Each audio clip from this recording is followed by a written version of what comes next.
Assalamualaikum warahmatullahi wabarakatuh. Wilujeng enjing sadayana bapak sareng ibu nu pusim kuring dipikir hormat sareng barudak-barudak rerencangan sadaya anu pusim kuring dipikir cinta.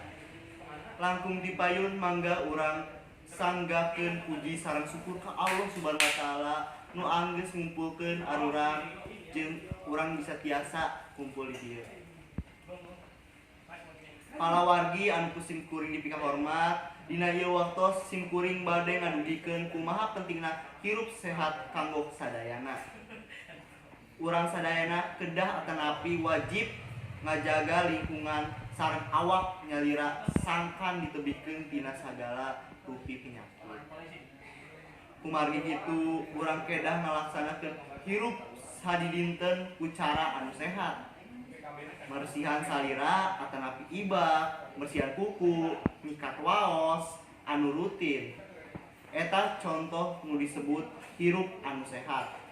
Contoh anu sanesna siga micen runtah kamana wae, ngiduh tempat di mana wae. Terus batuk jeung bersin teu ditutupan.